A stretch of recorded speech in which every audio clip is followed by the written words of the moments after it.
Gallatin County is in the midst of a housing crisis.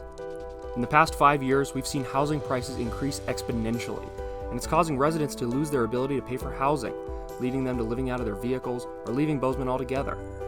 And this isn't new. Bozeman's been heading towards a crisis like this for a while. We've tried different solutions over the years. In the 30s, public housing was introduced nationwide to meet the need for housing, but as a result of real estate industry lobbying, was restricted to people with low incomes, making it easy fodder for funding cuts.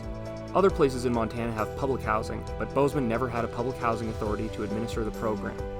In the 70s, the path to affordable housing was placed into private landlords' hands with the introduction of Section 8 vouchers, and in the 80s, private developers got a piece of the pie with low-income housing tax credits.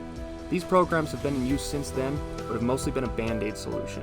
Over the years, the crisis has only deepened, despite us using all the tools in our toolbox. Given the current conditions, Bozeman clearly needs a new tool to add to their toolkit. Enter social housing.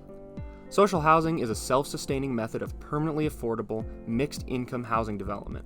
Similar to traditional public housing, it's administered by a public housing authority, but the funding model is different. Let's take a look. It starts with municipal bonds, low-interest loans that only municipal or county governments can qualify for. These are used often for public buildings, like schools, renovations to facilities, or the new public safety center.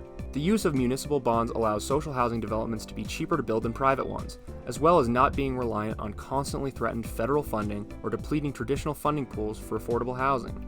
Once constructed, mixed-income residents move in, where nobody pays more than 30% of their income on rent. In other models, rent money leaves the system when it is pocketed by a private landlord.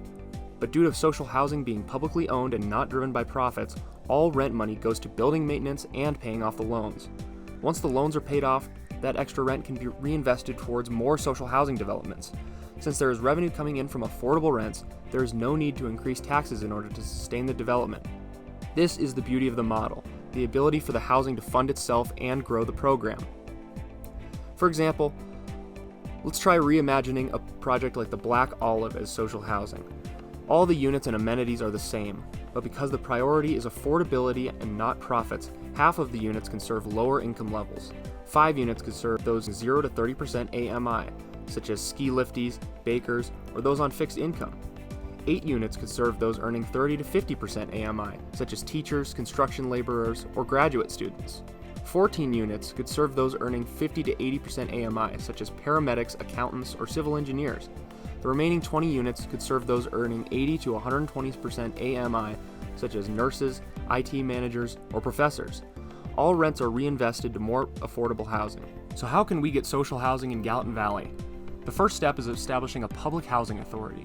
According to Montana Code, a public housing authority is needed if there is a lack of safe and sanitary housing in the area.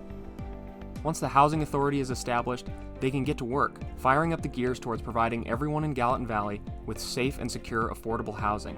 The housing authority would have the control to develop the housing that is most needed in the community, as well as keeping control and ownership of affordable housing local. For more information on what you can do to help this process, visit our website and follow us on social media. Thank you.